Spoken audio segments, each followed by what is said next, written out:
Hello, welcome to exam journey platform. तो जैसे कि हमने पॉलिटी की सीरीज़ स्टार्ट की थी, ठीक है। तो पॉलिटी की सीरीज़ स्टार्ट की थी, हमने पार्ट 1 प्रियम्बल पढ़ लिया था, पार्ट 1 में पढ़ लिया था और पार्ट 2 हमने पढ़ना था, ठीक है। तो जो हमारे पार्ट्स हैं, पिछले लेक्चर से मैंने सब कुछ समझाया, पार्ट्स क्या होते हैं, शेड्यूल्स क्या होते हैं, ठीक है। पार्ट 1 हमने पढ़ लिया था जो हमारा डील करता था किससे, यूनियन और एंड इट्स टेरिटरी से, ठीक है। यूनियन और उसकी टेरिटरीज के साथ डील करता था। जो पार्ट हमारा 2 है, कौन सा, पार्ट 2, वो हमारा डील करता है किससे, सिटीजनशिप से, ठीक है। सिटीजनशिप से डील करता है, ठीक है। उसके बाद क्या हुआ कि हमारा जो सेकंड सिटीजनशिप्स के साथ, और पार्ट हमारा जो थर्ड है, part third the Indian constitution, वो डील करता है हमारा किससे, फंडामेंटल राइट से, ठीक है। बट अभी हम ना जो क्या सिटीजनशिप नहीं पढ़ेंगे। सिटीजनशिप से मेजरली अगर आ भी गए तो 2 क्वेश्चन आते हैं कि सिटीजनशिप का पार्ट कौन सा है और सिटीजनशिप हमें मिलती कैसी है और सिटीजनशिप हमारी कैंसिल कैसी होती है, ठीक है। इसमें से आता है, वो मैं आपको इसके फंडामेंटल राइट्स और डीपीएसपी के बाद पढ़ा दूंगी, ठीक है। बट ये जो 2 है ना, फंडामेंटल राइट्स और DPSP, directive principle of state policy, ठीक है, ये इन 2 में से या तो आपको आर्टिकल पूछ लेंगे, मतलब कुछ इसमें से क्वेश्चन ज़्यादा पुट डाउन होते हैं जेकेएसएसबी में, ठीक है। तो आज हम पढ़ेंगे फंडामेंटल राइट्स। तो सबसे पहली बात हमें पता होना चाहिए कि फंडामेंटल राइट कौन से पार्ट में आते हैं। फंडामेंटल राइट हमारे आते हैं थर्ड पार्ट में ऑफ द इंडियन कॉन्स्टिट्यूशन, ठीक है। सेकेंड पार्ट हमें पता होना चाहिए कि फंडामेंटल राइट्स होते क्या हैं। फंडामेंटल राइट्स होते क्या हैं। फंडामेंटल राइट्स वो राइट्स होते हैं जो हमें देती है गवर्नमेंट, ठीक है। और ये अगेंस्ट द गवर्नमेंट भी होते हैं, ये भी याद रखना कि ये अगेंस्ट द गवर्नमेंट होते हैं, ठीक है। उसके बाद और हमें बताना है कि फंडामेंटल राइट्स में कितने आर्टिकल्स आते हैं। फंडामेंटल राइट्स में आर्टिकल जो आते हैं वो होते हैं 12 से लेकर 35 तक आर्टिकल आते हैं फंडामेंटल राइट्स में, ठीक है। 3 क्वेश्चन, फंडामेंटल राइट्स होते क्या हैं, वो राइट्स जो हमें गवर्नमेंट देती है, ठीक है। और फंडामेंटल राइट्स कौन से पार्ट में है, पार्ट थर्ड में, सेकंड क्वेश्चन। और फंडामेंटल राइट्स में कितने आर्टिकल्स आते हैं, आर्टिकल 12 से 35 तक आर्टिकल्स आते हैं किसमें, फंडामेंटल राइट में, ठीक है। अब इसमें एक और क्वेश्चन पूछा जाता है कि जो फंडामेंटल राइट्स हैं वो हमने कहाँ से लिए गए हैं, ठीक है।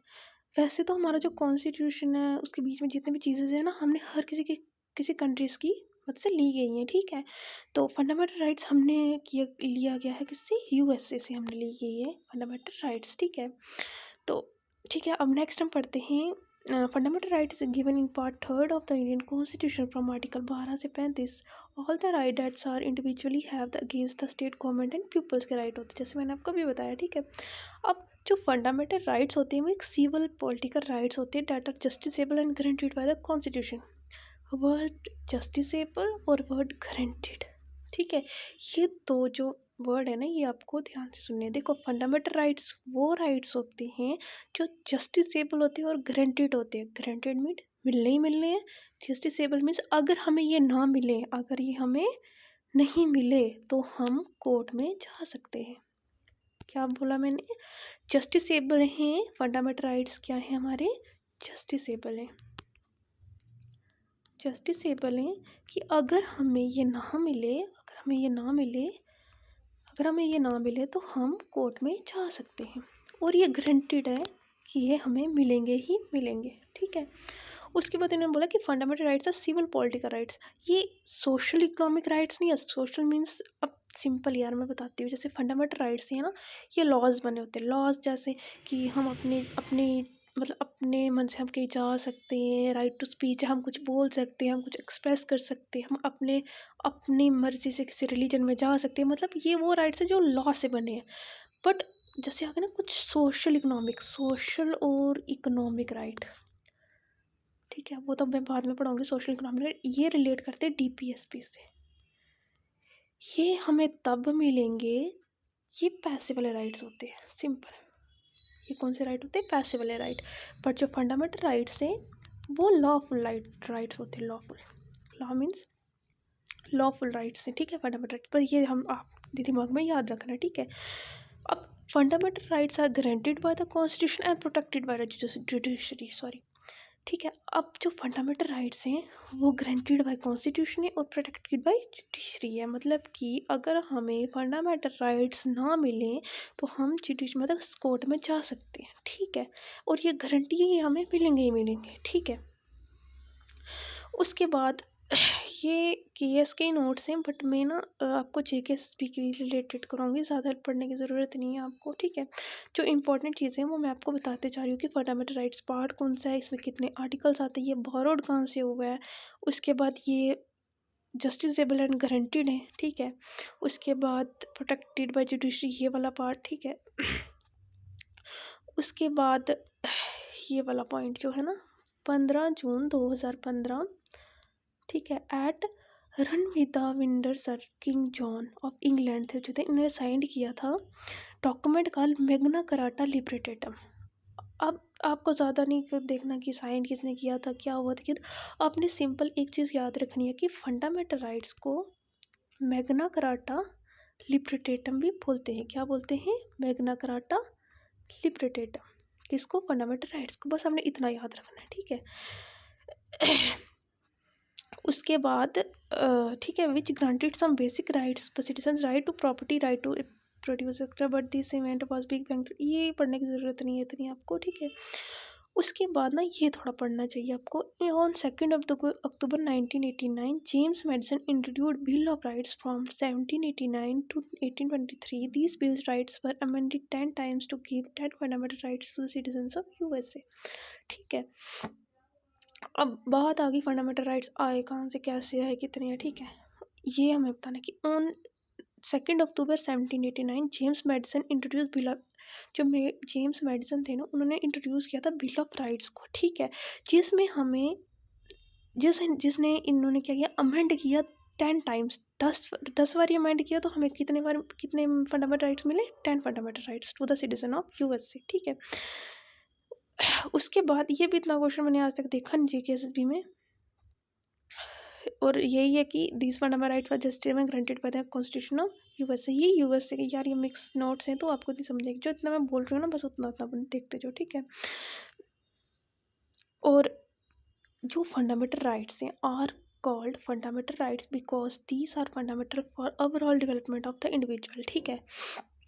जो हमारी फंडामेंटल राइट्स हैं ना, ये वो राइट्स हैं जो ओवरऑल डेवलपमेंट देते हैं किसको? इंडिविजुअल को, ठीक है।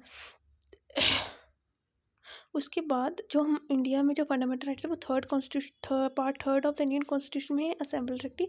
देखो मैंने जो अभी आपको बोल दी कि सोशल इकोनॉमिकल राइट्स, पैसे वाले राइट, वो कौन है? डीपीएसपी। ये नॉन जस्टिसेबल है, नॉन गारंटेड। जस्टिसेबल मतलब अगर हमें ये ना मिले हम कोर्ट नहीं जा सकते हैं, और ये नॉन गारंटेड है, मिल भी सकते हैं और नहीं भी मिल सकते हैं, ठीक है।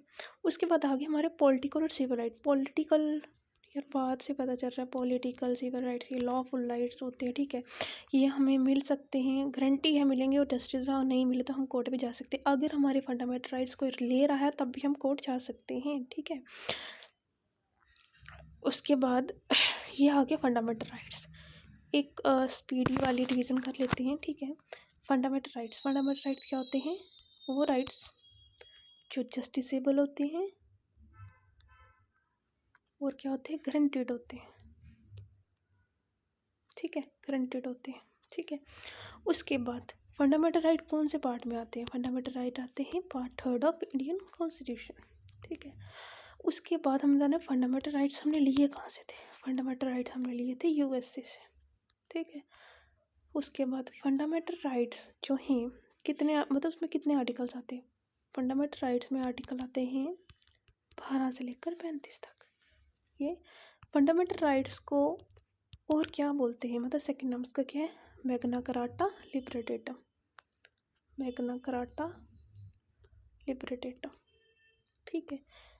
उसके बाद उसने बोला, ये भी हो गया ना। उसके बाद उसने बोला बस ये चीज़ें आपको इम्पोर्टेंट है जो, ठीक है, ठीक है। ये पॉलिटिकल और सिविल राइट्स हैं, ठीक है। उसके बाद हम पढ़ेंगे आर्टिकल 12। अब देखो यार, जेकेएसएसबी में ना ज़्यादा आपने पढ़ना नहीं है, मतलब ज़्यादा पढ़ना मीन्स कि ज़्यादा डीपली नहीं पढ़ना। ये मेरे नोट्स केएस के हैं, ये बहुत डीपली जा रहे हैं, ठीक है। मैं इनमें से आपको उतने ही मतलब पढ़ाऊँगी ना जो जेकेएसएसबी पूछते हैं, ज़्यादा पढ़ने की ज़रूरत क्या है, ठीक है। 1 लीनियर क्वेश्चन आते हैं तो क्या ही करना है, ठीक है। उसके बाद सबसे पहली बात, आर्टिकल 12 पढ़ो, आर्टिकल 12, ठीक है। 12 से स्टार्ट होता है तो 12, इसमें दिया हुआ है डेफिनेशन ऑफ स्टेट।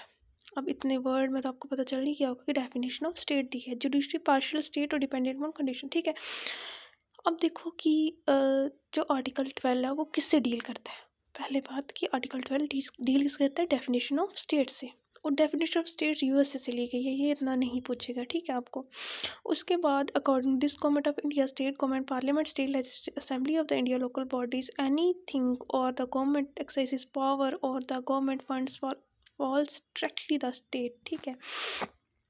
उसके legislative executive और fall under the definition of states with judiciary partial state because according to doctrine of basic structure if the case will। यार देखो, इसमें से आपको इतना पढ़ने की ज़रूरत नहीं है, आपको सिर्फ याद रखना है कि आर्टिकल जो 12 है, सॉरी, आर्टिकल जो 12 है वो डील करता है किससे, डेफिनेशन ऑफ स्टेट से। ज़्यादा डीपली भी क्या वो यही पूछ लेगा, डेफिनेशन ऑफ स्टेट किससे ली गई है, यूएसए से। बाकी जेएस भी इतना नीचे घुस ही नहीं सकता है, ठीक है।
ज्यूडिक्शन रिव्यू, अब ये जो आर्टिकल है ना, ये चलो आप समझ लो, ठीक है।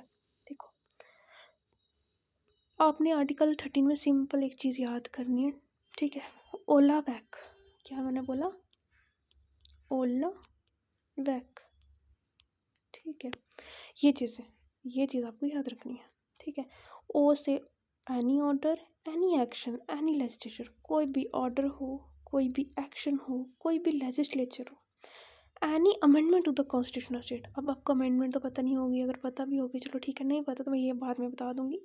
कोई भी अमेंडमेंट होती है कॉन्स्टिट्यूशन के, वॉलिएट, एब्रीवेट और कॉन्ट्रावेलिश, वो क्या होगी, null and void. Null and void का मतलब कैंसर, ठीक है।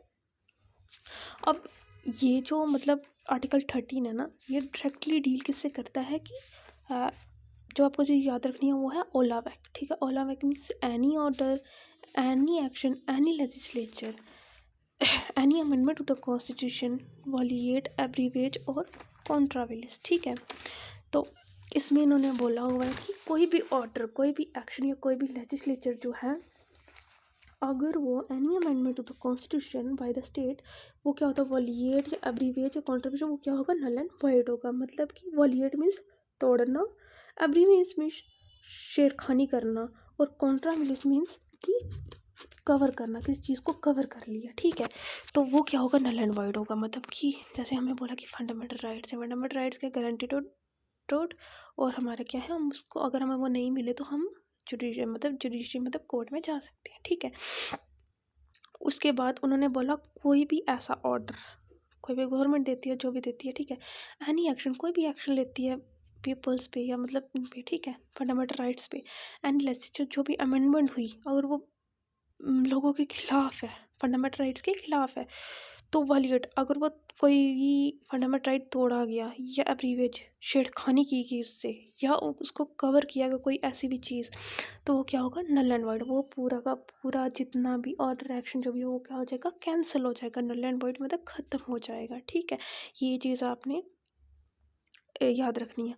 और जो ये आर्टिकल है ना, ये हमें लीगल प्रोटेक्शन देता है through the fundamental right. Legal protection means कि मतलब ये हमारे पूरे फंडामेंटल राइट्स को प्रोटेक्ट करता है। क्या करता है, प्रोटेक्ट करता है कि हमारा गवर्नमेंट जो है ना, हमारे फंडामेंटल राइट के अगेंस्ट कोई भी ऐसा लॉ नहीं बनाएगी जो हमारे फंडामेंटल राइट्स को एब्रीवेज करे या फिर कॉन्ट्राविलिस करे, कवर करे या फिर वॉलिएट करे, तोड़े हमारे फंडामेंटल राइट्स को। तो वो ऑटोमेटिकली क्या हो जाता है, नल एंड वॉइड हो जाता है, ठीक है, ठीक है। अगर हमारे फंडामेंटल राइट्स टूट रहे हैं, जैसे कोई भी फंडामेंटल राइट्स हमारा टूट रहा है, example article 21 right to life, जैसे कि अगर आप बाहर जाना चाहते हो तो गवर्नमेंट आपको बाहर नहीं जाने दे रही है, तो वो आपका हक है, फंडामेंटल राइट है आपका कि आप कहीं भी जा सकते हो, कहीं भी आ सकते हो, ठीक है। और आर्टिकल 32 और 26, सुप्रीम कोर्ट आर्टिकल 32 में जा सकते हो, और आर्टिकल 226 के दौरान आप हाई कोर्ट में जा सकते हो, ठीक है। अब ये आर्टिकल आई थिंक आपको समझ आ गए होंगे, 12 और 13। अगर किसी को कुछ भी समझ नहीं आया तो नीचे कमेंट कर देना, ठीक है। आज आर्टिकल हमने 12 13 पढ़े, कल हम 4 आर्टिकल और पढ़ लेंगे। तो वन क्विक रीज़न, तो फंडामेंटल राइट्स आपको पता है पार्ट 3 में है, लिए कहाँ से, यूएसए से हैं, और इसके आर्टिकल कितने हैं, 12 से 35 तक है। ये जेकेएसबी के क्वेश्चन में बता रही हूँ आपको, ठीक है। उसके बाद आपको पूछ लेगा कि fundamental rights are justiciable and guaranteed, yes guaranteed भी हैं, जस्टिसेबल भी हैं, ठीक है। उसके बाद फंडामेंटल राइट्स को सेकंड नाम क्या दिया गया, मैग्ना कार्टा लिबरेटम, ठीक है। उसके बाद उसके बाद आपको ये याद रखना है कि पहली बार 10 फंडामेंटल राइट्स है कि 10 टाइम माइंड हुए थे और 10 फंडामेंटल राइट्स हमें मिले थे, ठीक है। उसके बाद आर्टिकल 12 जो है डेफिनेशन ऑफ स्टेट्स देता है हमें, ठीक है। उसके बाद हमारे पास आ गया आर्टिकल 13 कहता है deal with jurisdiction review. Jurisdiction mean कि अगर कोई गवर्नमेंट हमारे कोई भी ऑर्डर या कोई भी एक्शन या एनी लेजिस्लेशन बनाती है, लॉ बनाती है, एनी अमेंडमेंट, तो कोई ऐसी अमेंडमेंट कर देती है कॉन्स्टिट्यूशन में ये बाय द स्टेट, वो वॉलिड, या हमारा कोई आर्टिकल तोड़ रहा है या एब्रीवेज मतलब छेड़खानी कर रहे हैं उस आर्टिकल्स के साथ, या कॉन्ट्राविलिस कवर कर रहे हैं कोई आर्टिकल, तो वो नल एंड वॉइड, वो हमेशा वो कैंसिल ही हो जाएगा, नल एंड वॉइड मीन्स ख़त्म हो जाता है। अगर हमारा कोई भी गवर्नमेंट का लॉ हमारे फंडामेंटल राइट्स को तोड़े तो वो लॉ नल एंड वॉइड मतलब ख़त्म हो जाता है, ठीक है। और अगर हमारे फंडामेंटल राइट्स हमें ना मिले, या हमारे फंडामेंटल राइट्स के साथ कोई छेड़खानी कर रहा है, तो हम आर्टिकल 32 सुप्रीम कोर्ट जा सकते हैं, और आर्टिकल 2 to 6 के दौरान हम हाई कोर्ट में जा सकते हैं। और ये जो article in is given legal protection, तो जो आर्टिकल हमारा 13 है, ये हमें लीगल प्रोटेक्शन देता है, हमारे फंडामेंटल राइट्स को पूरा कवर करके रखता है, ठीक है। तो यही था आज का lecture. Thank you to all, और प्लीज़ चैनल को सब्सक्राइब कर लें, लाइक कर लें। Thank you.